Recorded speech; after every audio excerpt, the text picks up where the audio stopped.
เรื่องเล่าจากวงวิสกี้ในห้างป่าไม้ฝรั่งในคลับเฮาส์กลางลานนาเมื่อเทศกาลคริสต์มาสมาถึงป่าล้านนาจะปลอดจากในห้างป่าไม้ฝรั่งชั่วคราวแต่ในสโมสรหรือคลับเฮาส์ของชาวยุโรปที่เชียงใหม่ลำปางหรือหัวเมืองล้านนาอื่นๆกลับคึกคักทุกค่ำคืนเพราะที่นั่นคือสถานที่ที่ในห้างป่าไม้ฝรั่งไปชุมนุมดื่มกินกันสุดเหวี่ยงพร้อมนำเรื่องราวทุกรสชาติจากป่าดงพงไพรมาเล่าขานกันซึ่งผู้เล่าบางคนก็ไม่รู้ตัวเลยว่านั่นคือการเล่าครั้งสุดท้ายของเขาเทศกาลคริสต์มาสเป็นช่วงเวลาที่ในห้างป่าไม้ฝรั่งจะหยุดงานราว 2-3 สัปดาห์บางคนเรียกว่าเป็นช่วงแอลกอฮอลิเดย์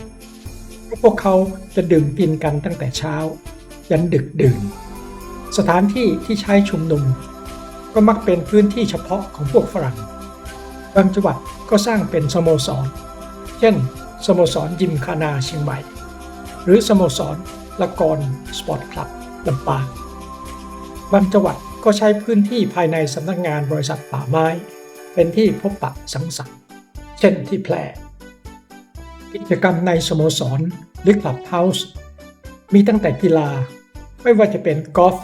คริกเก็ตเทนนิสหรือโปโลกีฬายอดนิยมในสมัยนั้นแต่สำหรับบางคนอาจหลบมุมไปนั่งอ่านหนังสือดีๆในห้องสมุดหรือตั้งวงไพ่บริดมิฉะนั้นก็ร่วมวงสุราในห้องนั่งเล่นที่มักเปิดโล่งรับลมเพื่อฟังเรื่องเล่าจากผู้อาวุโสและเพื่อนในห้างถึงสิ่งที่ผ่านพบในป่าล้านนาที่น่าตื่นเต้นน่าขบขันหรือเศร้าหมองพร้อมกับปล่อยใจให้ล่องลอยไปกับวิสกี้ชั้นดีในบรรยากาศของชนชาวยุโรปเรื่องที่นำมาเล่าสู่กันฟังมักเป็นการผจญกับสัตว์ป่านานาชนิดบางคนก็เกือบเอาชีวิตไม่รอดจากงูจงอางที่ผงกหัวแผ่แม่เบี้ยยังฉับพลันริมทางเดินข้างลำธารพร้อมจ้องเขม็งมายังตัวเขาห่างออกไปเพียงไม่กี่ก้าวและด้วยฝีมือของเพื่อนในห้างซึ่งตามมาด้านหลังที่ลั่นไกปืนพกก็ตัดหัวของมันอย่างแม่นยำทำให้รอดตายกลับมาเล่าให้เพื่อนฝูงบางคนเจอเข้ากับหมีควายหัวโตตาเล็กแต่เสอะสะปัญญาอ่อนไม่ยอมหลบเลี่ยงคนเหมือนสัตว์ป่าดุร้ายอื่นๆจนเมื่อคนเข้าใกล้จึงได้สติตื่นตกใจลนรานขึ้นมายกขาหน้าอ้วนล่ำประปบอากาศสเปะสปะพร้อมส่งเสียงก่อนจะหาทางหนีสุดชีวิตแต่ด้วยความทะเลอะทะล่าแทนที่จะหนีไปทางอื่นบางครั้งกลับวิ่งเข้าหาคนซะอย่างนั้นจึงเป็นสัตว์ที่อันตรายยิ่งมีเรื่องนำมาเล่าขานกันอยู่บ่อยๆแต่เรื่องที่นำมาเล่าสู่กันฟังอย่างเศร้าหมองปะปนไปกับความน่าสะพรึงกลัวเป็นเรื่องราวการจากไปอย่างไม่มีวันกลับของเพื่อนในห้างป่าไม้บางคนป่วยตายบางคนแม้เป็นเพียงไข้หวัดใหญ่แต่อยู่กลางป่าลึกกลับเข้ามารักษาตัวไม่ทันสิ้นชีวิตบนแพในแม่น้ำขณะเดินทางสู่ตัวเมืองอย่างน่าอนาถสำหรับบางคนก็ไม่สามารถทนกับความกดดันทางจิตใจได้จนในที่สุดตัดสินใจกินยาฆ่าตัวตายกลางดึกก่อนตายเขาคงกระวนกระวายเดินกลับไปกลับมาอย่างโดดเดี่ยวในที่พักบนชั้น2ของอาคารสำนักงานนั่นคงเป็นสาเหตุทำให้เขายังคงสิงสถิตเดินวนเวียนอยู่ที่นี่เรื่อยมาจนเป็นที่รู้กันของบรรดาในห้างป่าไม้ที่พักค้างคืนบนสำนักงานแห่งนี้แต่สำหรับบางคนกลับจากไปอย่างไม่คาดคิดโดยฝีมือโจรร้ายกลางป่าดังกรณีของมิสเตอร์มิลเลอร์ที่เคยเล่าไปแล้วใน YouTube เรื่องฆาตกรรมในห้างป่าไม้อย่างไรก็ตามการเผชิญหน้ากับโจรบางครั้งกลับนำมาสู่การเล่าขานที่สนุกสนานกลางวงสนทนาดังกรณีที่เกิดขึ้นกับมิสเตอร์มาร์ตินในห้างป่าไม้ของบริษัทสยามฟอเรสต์ที่นายของเขา มิสเตอร์เอลเดอร์จะนำมาเล่าล้อเรียนอย่างสนุกสนานมิสเตอร์มาร์ตินมักจะถูกโจรรบกวนอยู่เป็นประจำจะต้องเจียดเงินซื้อปืนปืนที่ราคาแสนแพงเอาไว้รับมือโจรแต่ที่ไหนได้ปืนใหม่เอี่ยมก็ดันถูกขโมยไปอีกจนได้มิสเตอร์มาร์ตินที่เพื่อนๆมักเรียกว่าผู้เฒ่ามาร์ตินมีชะตาชีวิตที่ทำให้เขาเข้าไปเกี่ยวข้องกับเหตุการณ์น่าหวาดเสียวอยู่เป็นประจำเช่นวุดวิดจะถูกเสือคาบไปกินขณะเดินคนเดียวกลางป่าเมืองปงโดยปราศจากอาวุธดังที่เล่าไปในคลิปก่อนหน้านี้หรือเกือบถูกช้างป่าเหยียบแบนหากเดินไปถึงที่หมายเร็วขึ้นอีกนิดเดียวนอกจากนั้นเขายังได้ชื่อว่าเป็นนายห้างป่าไม้ที่ตกม้าเป็นประจำไม่ว่าขณะเดินทางในป่าหรือเล่นโปโลแม้กระทั่งหงายหลังตกจากระเบียงบังกะโลก็เคยซึ่งหากเป็นคนอื่นคงคอหักไปแล้วแต่มาร์ตินเจ้าเก่าก็รอดมาได้อย่างบุดหวิดทุกครั้งด้วยใบหน้าที่ยิ้มแย้มอย่างอารมณ์ดีเหมือนไม่มีอะไรเกิดขึ้นจนเพื่อนๆเลิกวิตกกังวลเกี่ยวกับตัวเขาเพราะเชื่อว่าไม่ว่าอะไรจะเกิดขึ้นมาร์ตินก็ต้องรอดครั้งหนึ่งขณะที่มาร์ตินไปดูแลการทำแพไม่สูงวันนั้นเขาเดินทางพร้อมหิ้วถุงเงินจากสถานีรถไฟแถววังไม้ขอมไปสถานีทำแพของบริษัทที่สวรรคโลกแต่แทนที่จะนั่งเรือถอขึ้นไป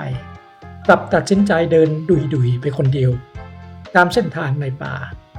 แต่ไปได้ไม่ไกลนักก็ถูกมือดีโผล่ออกมาจากข้างทางตีหัวเข้าจากด้านหลังจนล้มขมำไปกองกับพื้นแต่มาร์ตินไม่ยอมปล่อยถุงเงินหลุดจากมือง่ายๆออกแรงฉุดไว้สุดฤทธิ์สุดท้ายไม่ไหวเสียท่าโจรถุงเงินถูกกระชากไปจนได้มาร์ตินไม่ยอมแพ้เขาลุกขึ้นวิ่งตามโจรไปอย่างกระชั้นชิดขณะวิ่งก็เหลือบเห็นเหรียญรูปีหล่นจากถุงที่คนร้ายถืออยู่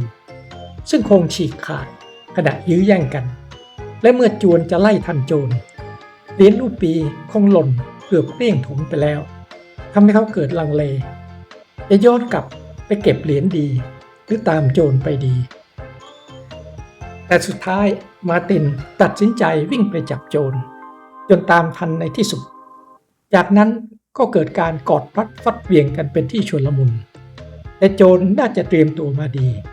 คงทาน้ำมันหล่อลื่นตามตัวมาด้วยทำให้มาร์ตินจับหลุดทั้งคู่จึงขยับเข้าป่าลึกไปเรื่อยๆจนในที่สุดโจรเจ้าเล่ห์ก็อาศัยความรกชัดของป่าพลางตัวหนีไปจนได้ขณะที่มาร์ตินกลับหลงป่าเสียเองแต่ที่น่าเจ็บใจคือขณะที่เขากำลังหาทางออกจากป่าไม่เจอโจรซึ่งคุ้นกับป่าแห่งนี้ดีแต่ย้อนกลับไปเก็บเหรียญรูปี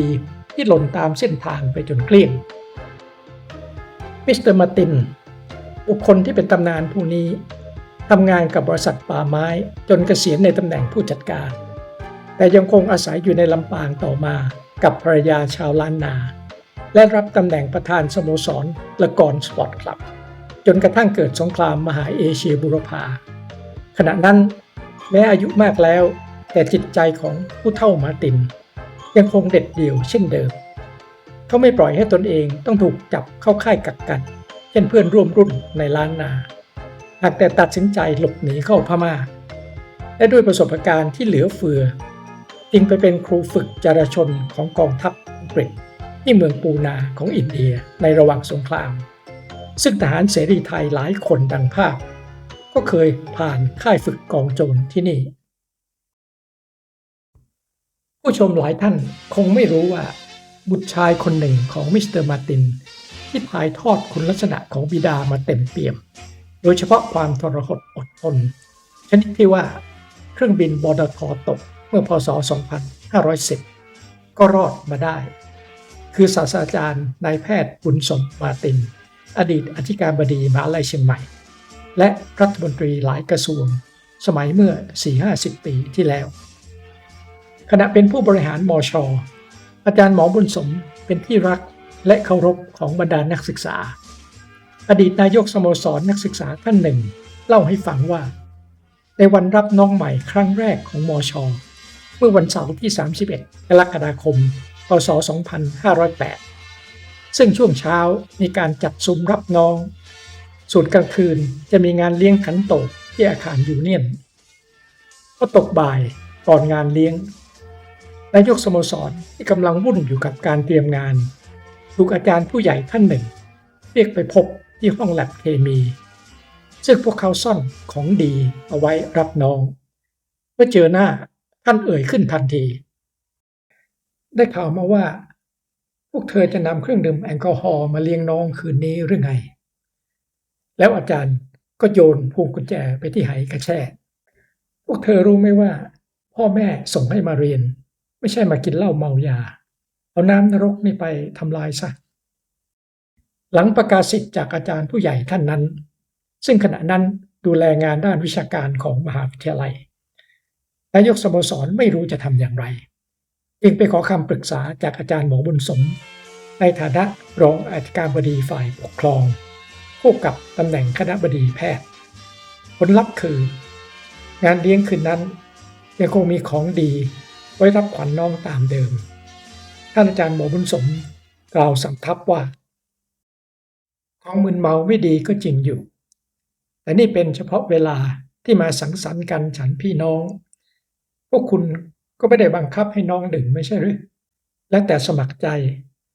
แต่ก็ต้องดื่มกันให้เป็นมีสติมีศักดิ์ศรีอาจารย์หมอบุญสมมีความเป็นกันเองไม่เคยปฏิบัติกับนักศึกษาเหมือนครูกับนักเรียนหากแต่คอยชี้แนะในฐานะคนที่กำลังเติบโตเป็นผู้ใหญ่หลายท่านอาจไม่ทราบว่าด้วยการชี้แนะของอาจารย์หมอบุญสมนี่เองที่จุดประกายให้กับบรรดานักศึกษาจนเกิดเป็นประเพณีสำคัญขึ้นในมช.นั่นคือการรับน้องขึ้นดอย